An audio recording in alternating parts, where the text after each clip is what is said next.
તમે જુઓ માથા વ્યા જાય એવડા એવડા ફાંકા અને પાછા એને બધા હારા વાળા કે એટલે પણ આવા તો અમે પહેરતા જ હતા, અમને શું ખબર આવું આવશે ને કઈ મેં આશ્વિન રાખત અત્યારે અમે પહેરત. અરે જોવો તો ખરા ભલા ઊંધું થઈ ગયું. પેલા ઢોરા ઉભા ઉભા ખાતા હતા, માણા બેઠા બેઠા ખાતા હતા. અત્યારે ઢોરા ઉભા બેઠા બેઠા ખાય, માણા ઉભા ઉભા ખાય. બોલો આવું હતું? આપણી બેનું દીકરીઓ લગ્ન પ્રસંગ હોય ને તો આપણી બેનું દીકરીઓ ગીત ગાતી હતી. અત્યારે ઈ ભાડે બોલાવવા પડે. બોલો બેનું દીકરીઓ પટિયા પાડવામાંથી ઊંચું નથી આવતી, ચારે ગાય. લગભગ નથી હાલતા તીમાં, ઓલા ભાડે ગાયા તીમાં, ઓલા આપણી બોનું ગાતી હતી કઈક નાપીથી ગાતી હતી એટલે ઘર હાલતા હતા.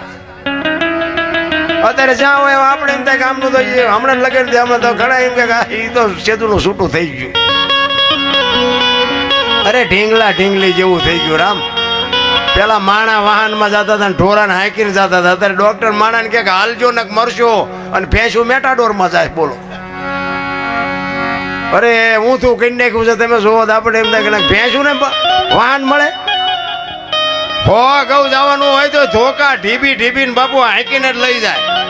આ તો અહીંથી ને 10 કિલોમીટર 5 કિલોમીટર જવાનું હોય તો વાહનમાં. અને કરોડપતિના દીકરા છે એ રોજ સવારે 4 વાગ્યા સડા પહેરી પહેરી નીકળી જાય.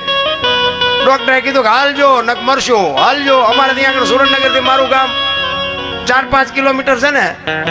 અમે અહીંથી પ્રોગ્રામમાં જઈશું ને તો ઈવડે આગળ અમારા રસ્તા ઉપર લેન લાગી ઘરે 50-50 લાખની ગાડીઓ છે. બોલો સવારમાં સડા પહેરી પહેરી નીકળી જાય બાયું ને ભાઈઓ બધા. આને જિંદગી કહેવાય? આપણા ગઢા બાપુ તમે જુઓ તો કોઈ રોગ જેવું નામ નહોતું. આમ બળદિયા એક તલાવડામાં પીતા હોય ને તો આઈન પા જણ પીતો હોય ને આઈન પા ધણી પીતો હોય ને આઈન પા બળદિયા પીતા હોય. કોઈ દી કોઈએ ન કીધું ફિલ્ટર વાળું પીવો ને ફ્રીજ નું પીવો ને.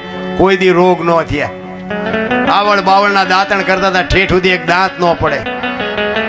અત્યારે સિગ્બાકા વાપરો ને કોલગેટ વાપરો ને આ વાપરો થઈ જાય ગબીયું જેવા મોઢા.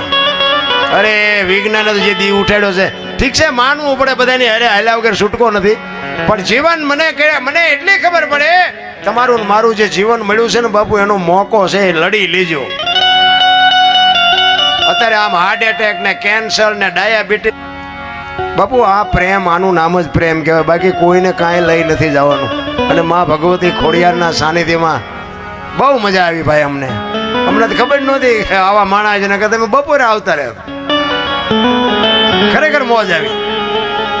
ડાયરો બાપુ એવો. અમે અહીંયા ઓલું બીજું ગામ છે અહીંયા એ પ્રજાપતિ છે, એમને મારા મિત્રને કે અનોપસી આવે છે ને તો કે આ કે મારા ઘરે કે જમવા લઈ આવજો ને. બોલો અહીંયા અમે જમીન આવ્યા, એમને અમારું સન્માન કર્યું ને કે એમને હું અમારું લેવા દેવા. પણ ભાઈ ભાઈ ભાઈ ભાઈ હું તો સલામ કરું, દિલથી સલામ કરું. અને મિત્રો આ તમારી જે એકતા છે ને એકતા રાખજો.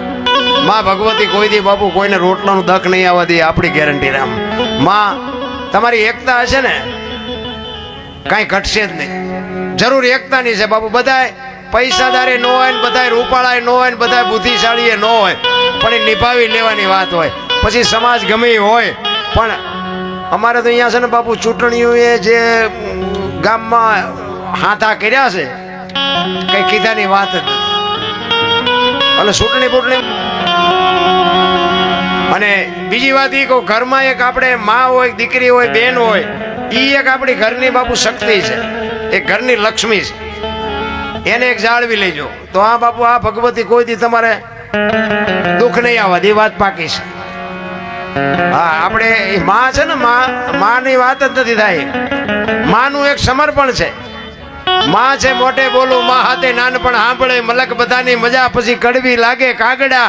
વિચાર કરજો, માનું જે સમર્પણ છે, માની જે ત્યાગ છે, માની જે મમતા છે ને હજી આ દુનિયામાં અખિલ બ્રહ્માંડના માલિકને ઘરે ઘરે ન પહોંચી શકે એટલે માનું સર્જન કરવું પડ્યું. કે મારા મંદિરે તમે નહીં આવો તો હાલશે, માને પગે લાગો ને સમજી લેજો કે અખિલ બ્રહ્માંડના માલિકને પગે લાગ્યા એમ. અને ઈ માં જો સુખી હશે ને તો જ આ માં કામ કરશે. નકર તમે અગરબત્તીઓના ધુમાડા કરો એટલા કરજો, જો કોઈ દી કરે તો મને કહેજો.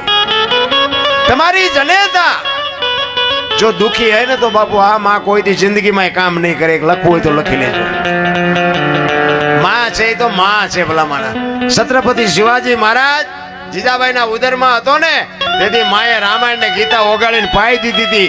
એ માને ખબર નહોતી કે મારા પેટમાં દીકરો છે, પણ એને એટલી ખબર હતી કે ભગવાન મને દીકરો આપે કે દીકરી આપે, પણ મારું સંતાન આપને ટેકો દેવું થાય. મારું સંતાન કોઈ દી માય કાંગળું ન થાય. કુમારી માને જોઈ.